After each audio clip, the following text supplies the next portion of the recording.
하나님의 말씀은 마태복음 2장입니다. 마태복음 2장 1절부터 6절까지의 말씀.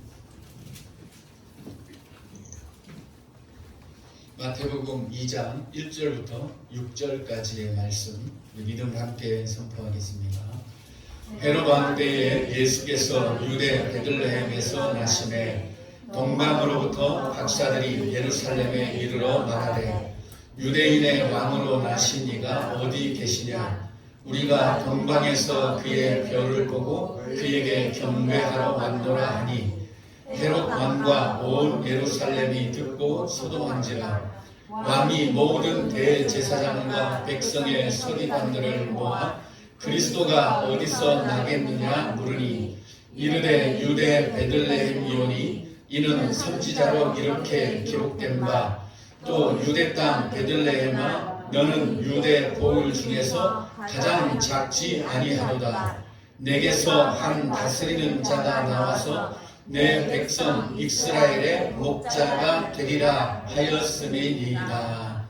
아멘. 겨울철 우리에게 유익한 그런 약초가 있는데 그 중에 하나가 도라지라고 알려져 있습니다. 이 도라지가 우리의 이 칼칼한 목과 또 기관지 이런 부분들에 매우 좋다라고 하는 그런 약효를 가지고 있습니다.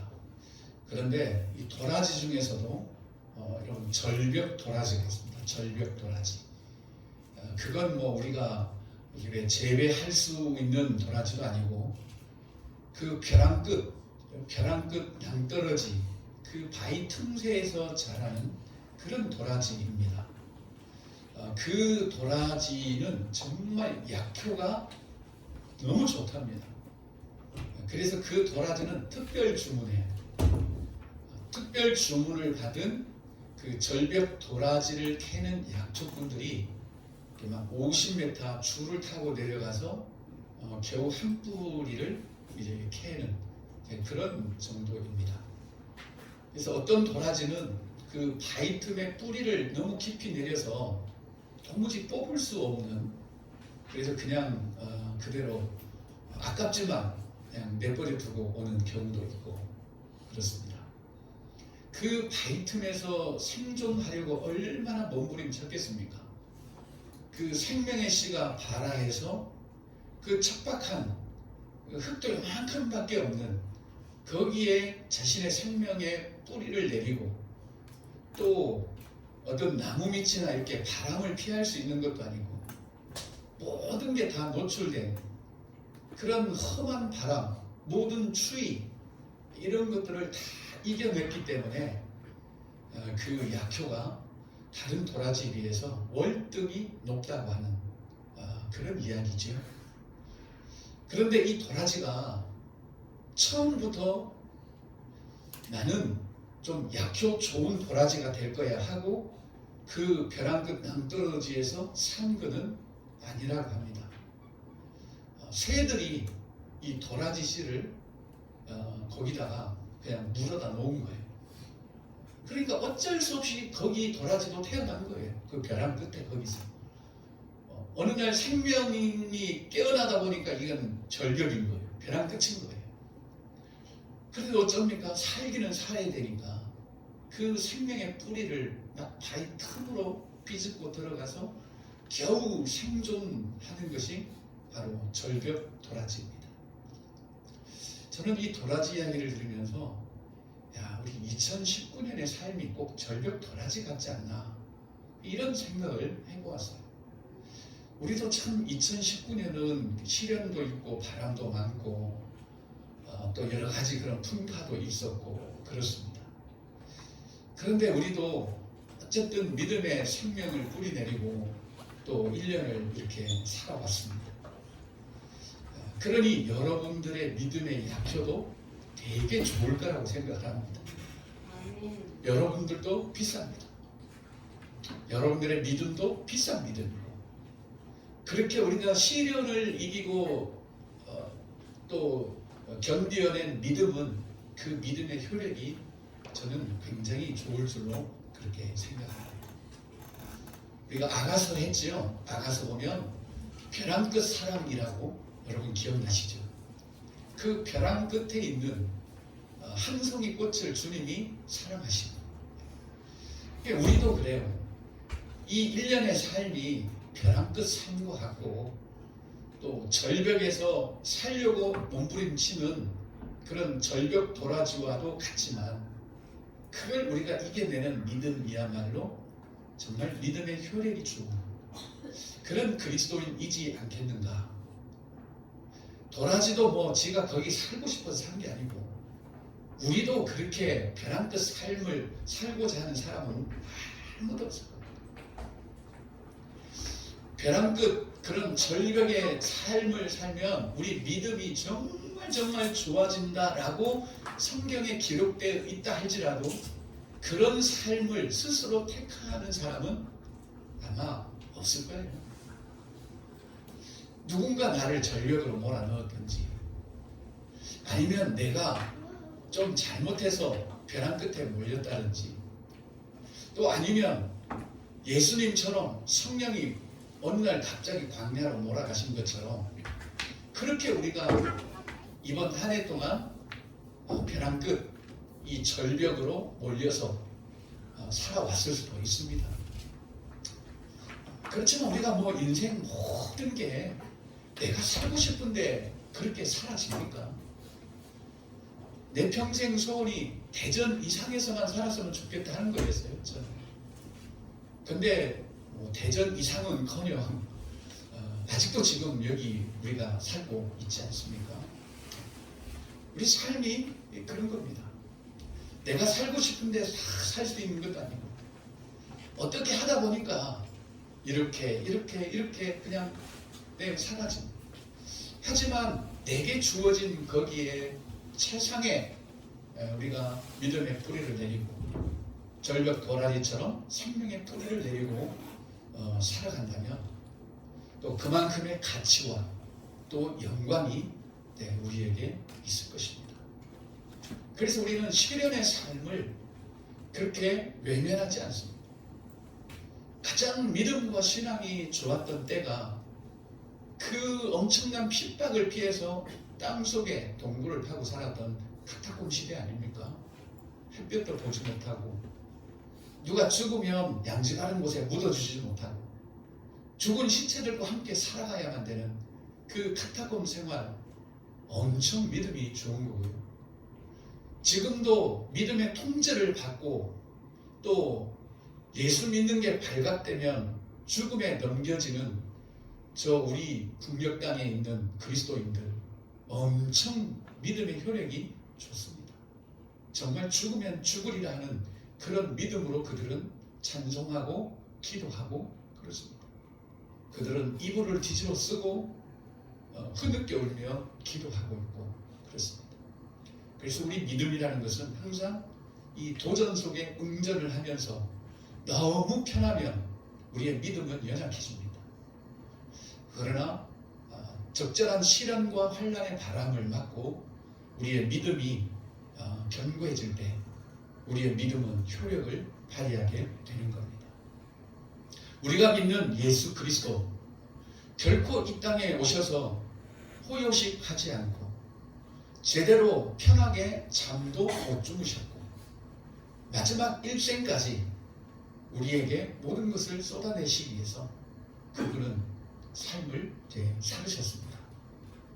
오늘 말씀도 보니까 헤롯 왕 때에 예수께서 유대 베들레헴에 나셨다. 저는 이 말씀을 읽으면서 왜 하필 헤롯 왕 때에 태어나셨을까? 그렇게 생각을 했습니다. 왜냐하면 헤롯 왕 못 때려 쳐먹었거든요. 죄송합니다. 못 됐거든요, 진짜. 나중에 보면 2살 아래 사내 아이들 다 죽여버립니다. 그 정도로 이 헤롯 왕이 악해요. 근데 왜 하필 이때 출생하시냐고요. 아니, 해들도 달들도 별들도 다 하나님이 창조하셨다면서. 근데 하나님은 이 날도 이렇게 못 잡아요? 출생 날도? 예? 좀 좋은 날 오셔서 출생 때부터 그냥 영광이 팍팍 좀 피어나고 그러면 오죽 좋아요?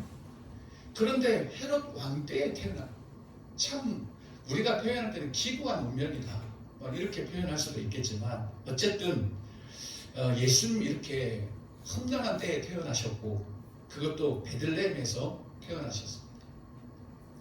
베들레헴은 뭐 사람들이 그렇게 알아주지도 않는 그런 아주 그 작은 그런 지역이죠.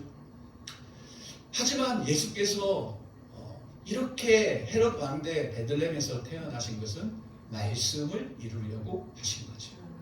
하나님의 말씀이 예수 그리스도를 통해서 이루어지는 바로 이것 때문에 이렇게 태어나신 겁니다. 예수의 나심을 보고 동방으로부터 박사들이 예루살렘에 이르렀습니다. 그들이 왜 왔냐 하면 별을 보고 왔습니다. 별을 보고 이들이 무슨 별에 대한 연구를 하는 사람들인가 이렇게 생각할 수도 있습니다. 물론 그렇게 보는 학자들도 있어요.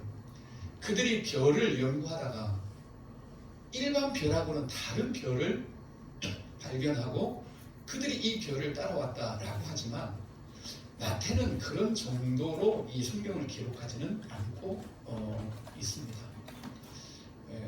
이 동방으로부터 별을 보고 왔다는 그들도 역시 성경에 기록된 민수기에 기록된 야곱으로부터 한 별이 나올 것이라고 하는 바로 이 성경에 기초한 겁니다. 성경의 기초에서 왕이 태어난다. 유대인은 왕으로 나신 이가 어디 계시냐? 이 왕이 나실 것은 다니엘서에 이미 기록되어 있습니다. 기름 부음 받은 자, 곧 왕이 나타날 것이다. 이렇게 이미 다 기록을 하고 있습니다. 그러니 동방으로부터 이들도 역시 성경 하나님의 말씀에 철저하게 지금 근거되어 있고 이 동방의 박사들이 오는 것도 말씀이 이루어지는 바로 이런 부분들입니다. 3절 보시면 헤롯 왕과 온 예루살렘이 듣고 소동했습니다. 천하의 헤롯 왕이 이 예수 그리스도가 출생하셨다, 태어나셨다 라는 이 소식을 듣고 일대 소동이 일어나 버린 거예요. 막 혼란이 일어난 겁니다. 다른 성경은 막 불안에 빠졌다, 두려움에 빠졌다 이렇게 번역을 하고 있는데 우리는 여기 소동이 큰 소동이 일어났습니다. 헤롯 왕과 예루살렘이 유대인 왕으로 나셨다 하는 이 소식을 듣고 일대 소동이 일어난 겁니다. 여러분 왜 이렇게 소동이 일어났겠습니까? 왜 난리가 났겠습니까? 헤롯 왕도 역시 성경을 믿었습니다. 자, 그러니 곧장 대제사장들과 서기관들을 불러서 그리스도가 어디서 나겠냐? 너희들 성경 연구하지. 그러면 성경에 그리스도가 어디서 나겠느냐? 이걸 물은 겁니다. 그러니까 헤롯 왕도 이미 알고 있어요. 그도 성경을 다 믿고 있고 성경을 알고 있습니다. 물론 이 질문을 받았던 대제사장들 그리고 서기관들은 당연하게 유대 땅 베들레헴아 너는 유대 고을 중에서 가장 작지 아니하도다. 이렇게 베들레헴에서 태어날 것이라고 성경은 기록하고 있습니다. 알았다는 거죠. 그러니까 다 지금 이 인물들이 성경과 관련이 있어요. 그렇지만 헤롯 그리고 대제사장들은 성경을 알았지만 그들은 예수 그리스도는 믿지 않았던 사람. 성경은 믿었지만 예수를 믿지 않았던 사람들입니다. 그러니까 확연히 차이가 있는 거죠. 예수를 믿지는 않지만 성경을 믿는, 그리고 너무 믿음이 좋은 겁니다. 유대인의 왕으로 나셨다는 소식을 듣고 일대 소동이 일어났죠. 우리는 예수님의 말씀을 들으면 소동이 일어납니까? 우리 안에서 막 내란이 일어납니까? 야, 저 말씀이 나를 막 찔러 쪼개는구나 하고 내 안에서 막 소동이 일어나고 그러지는 우리는 않잖아요. 그러니까 우리보다 훨씬 믿음이 더 좋아 헤롯이. 예수를 믿지는 않아서 그렇지만 이 믿음은 더 좋은 거예요. 소동이 일어날, 한 왕이 소동이 일어날 정도 되면 정말 예수의 우리가 말씀, 예수의 소식을 들을 때 우리 안에 소동이 일어나야 돼요. 기쁨의 소동이든지 아니면 난리가 일어나야 돼요. 때로는 우리가 주의 말씀을 들으면 예배가 끝나도 일어설 수가 없어요. 그렇게 하나님의 말씀이 들려올 때 우리에게 소동이 일어나지 않는다면 우리는 어쩌면 많이 굳어있다. 우리의 마음이 더 굳어있다. 이렇게 생각할 수도 있습니다. 물론 그렇다고 해서 매주 우리가 그럴 수는 없습니다. 그렇지만 우리가 정말 예수 그리스도를 믿고 신앙생활을 하면서 몇 번의 이런 경험들은 있어야 되는 거죠. 어느 때는 그 말씀이 내 안에 소동을 일으켜서 다리가 후들거려서 일어날 수가 없고, 어느 때는 점심을 먹을 수가 없을 정도로 내 안에 벅찬 감격의 소동이 일어날 수도 있는, 이게 바로 철저하게 말씀에 근거된, 헤롯 왕이 이렇게 소동을 일으킨 것은 뜬소문으로 듣지 않았기 때문에 이게 분명히 성경에 기록된 예언이다, 이 기록된 일이다라는 것을 헤롯이 알았기 때문에 이렇게 소동이 일어난 거예요. 여러분, 우리가 예수 그리스도를 믿는 믿음에 있어서 하나님의 말씀이 기초가 되지 않으면 아무리 주의 말씀이 들려도 이게 소동이 일어나기는커녕 냉랭하고 그래요. 그러나 하나님의 말씀이 우리 안에 기초가 되어 있으면, 예수 그리스도의 말씀이 우리에게 들려오면 그 말씀이 예수 그리스도의 거구나, 그리고 우리 안에서 소동이 일어나야 정상입니다. 저는 우리 안에 이렇게 예수님 때문에 일대 소동이 일어날 수 있는 은혜가 있기를 축복합니다. 그래야 우리가 조금 어둠이 떠나가기도 하고, 우리 안에 있는 잘못된 부분들이 또 그런 소동을 통해서 또 바로잡히기도 하고 그렇습니다. 어쨌든 이 예수 그리스도에 관한 이 소식은 이렇게 한 왕과 예루살렘을 소동에 빠뜨리게 할 만큼 예수의 출생과 이 땅에 오시면 놀라운 일입니다. 뿐만이 아닙니다. 6절 보시면 또 유대 땅 베들레헴아 너는 유대 고을 중에서 가장 작지 아니하도다. 너 이제 안 작다 이 말입니다. 너 작지 않아 이제는. 왜? 이 베들레헴에서 한 목자가 나오셨기 때문에, 쉽게 말하면 예수께서 베들레헴에 나셨기 때문에 베들레헴아 너 이제 작지 않다 이렇게 말씀합니다. 그러니 이 마태가요 지금 이 미가서의 말씀을 인용한 거잖아요. 미가서의 말씀은 어떻게 되어 있습니까? 안 찾아봐도 알죠. 유대 땅 베들레헴아 너가 가장 작을지라도 너로부터 이스라엘 다스리는 목자가 나올 것이다, 이렇게 말하고 있어요. 그러니까 미가에서는 넌 작다, 베들레헴 너 무지 작지만 그래도 너에게서 한 목자가 나오실 것이다, 이렇게 돼 있는데, 이제 마태는 어떻게 말하죠? 너 이제 안 작아. 왜? 베들레헴에서 목자가 태어나셨기 때문입니다, 이렇게 말해요. 그러니까 우리가 성경을 이렇게 인용할 때요, 구약 성경 있는 그대로 인용하기보다는 예수 그리스도 안에서 인용이 되는 거예요. 지금 이 마태는 구약에서는 예수가 아직 출생하지 않으셨기 때문에 베들레헴 너 작어, 그래 작어, 나도 인정해. 그렇지만 너에게서 목자가 나오실 거야, 이렇게 했지만 예수 그리스도께서 출생한 다음에는 이제 너 안 작아, 이렇게. 베들레헴 너 작지 않아. 왜? 너에게서 목자가 태어나셨기 때문에 그래. 마태는 성경을 이렇게 적용을 하는 겁니다. 그러니까 우리가 구약의 성경을 적용할 때도요, 그냥 적용하는 것이 아니라 그게 그리스도와의 관계 속에서 적용이 돼야 됩니다. 그래야 이게 우리에게 엄청난 그런 메시지의 그런 생명력과 능력이 되는 겁니다. 여러분은 어떻습니까? 우리도 예수 믿기 전에 작았지만 이제 작지 않습니다. 여러분 작지 않습니다. 왜요? 여러분 안에서 예수 그리스도가 나셨기 때문에 이제 우리 작지 않아요. 물론 베들레헴 예수님 태어났다고 해서 갑자기 거기 63빌딩 들어서고 막 도시 개발이 이루어지고 그래서 큰 도시가 되느냐? No, 아닙니다. 베들레헴은 그냥 그대로입니다. 그렇지만 그 베들레헴은 작지 않습니다. 우리도 그래요. 우리가 예수 믿으면 막 도시 개발이 이루어지고, 그렇죠? 뭐 때깔이 달라지고, 물론 때깔은 달라집니다.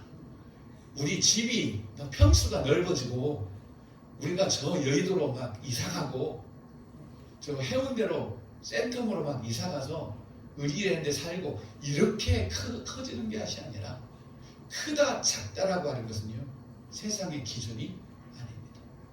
하나님이 함께하면 큰 거예요. 아멘. 하나님 없으면 커도 작은 겁니다.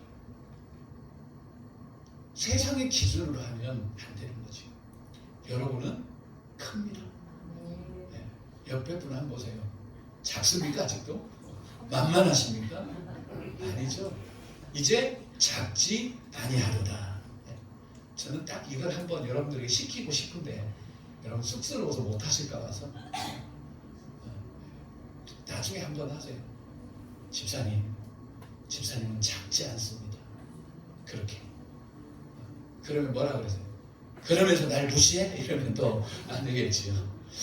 어쨌든 오늘 이 모든 일들은 철저하게 성경에 기반되어 있다는 것을 여러분들이 아셔야 돼요. 예수께서 정말 어떻게 보면 우리 표현식으로 하면 이건 정말 이 강단 면허는 아닙니다. 재수 없게 헤롯 왕 때에 출생했다라고 하는 이것도, 그리고 베들레헴의 그 시골의 작은 마을에 태어난 것도 다 하나님의 말씀인 성경과 관련된 거예요.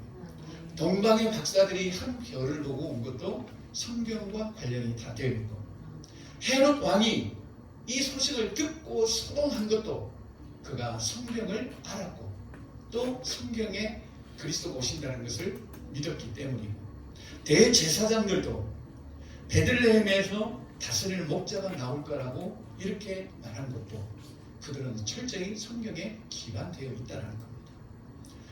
여러분, 성경은 그래서 우리에게 모든 신앙의 기초입니다. 그럼에도 불구하고 성경은 아는데 예수를 믿지 않는 경우도 있다는 겁니다. 오늘날에 성경을 믿는 건지 예수를 믿는 건지 모를 정도로 헷갈리는 시대입니다. 성경을 아는 사람인지 예수를 아는 사람인지 헷갈리는 시대에 살고 있습니다. 정말 예수 그리스도를 깊이 묵상하는지 아니면 성경을 깊이 묵상하는지 구분이 안 될 정도. 성경 말씀은 줄줄이 암송을 해서 막 나오는데 예수에 대해서는 한마디가 나올 수 없다면 이거는 잘못된 거예요. 헤롯 왕도 대제사장들도 서기관들도 그들은 성경은 믿었지만 예수 그리스도를 믿지 않았다는 사실입니다. 오늘날에도 그래요. 성경을 믿는 사람들이 있지만 정말 그들이 예수를 믿는다고 라고 할 수 있어야 되는데 그렇지 않는 경우도 있습니다. 여러분 어떻습니까? 자기 전에 성경을 보면 위로가 되고 위안이 됩니까? 아니면 자기 전에 예수 그리스도 그분 때문에 위로를 받습니까? 우리는 철저하게 예수님에 대해서 모든 것이 연결이 되어 있습니다. 모든 성경은 예수님에 대해서 기록하고 있기 때문에 그렇습니다. 어쨌든 우리가 성경을 깊이 알아야 되고 이 성경을 통해서 예수 그리스도를 만나고 하지만 성경을 읽는 것으로 끝난다든지 성경을 연구하는 것으로 끝나지 않고 이 성경이 말하는, 이 성경이 우리에게 보여주고 싶어하는 예수 그리스도를 우리가 만날 수 있기를 바랍니다. 아멘. 이제 성탄이 다가오지요. 그래서 우리가 이 성탄의 기쁨도 왜 우리가 기뻐해야 되냐, 왜 우리에게 메리 크리스마스인지, 헤롯 왕에게는 이 메리 크리스마스가 아니었고 정말 사륙의 현장이었습니다. 그것처럼 우리가 예수에 대해서 좀 더 성탄절을 앞두고 우리가 다른 것 하기보다 이번 성탄절을 앞두고는 내가 예수님에 대해서 조금 더 마음을 가져야 되겠다. 그렇게 우리가 성탄을 맞이하고 또 연말을 보내고 새해를 맞이하는 저와 여러분들이 될 수 있기를 예수님의 이름으로 간절히 기도합니다. 우리 함께 기도하시겠습니다.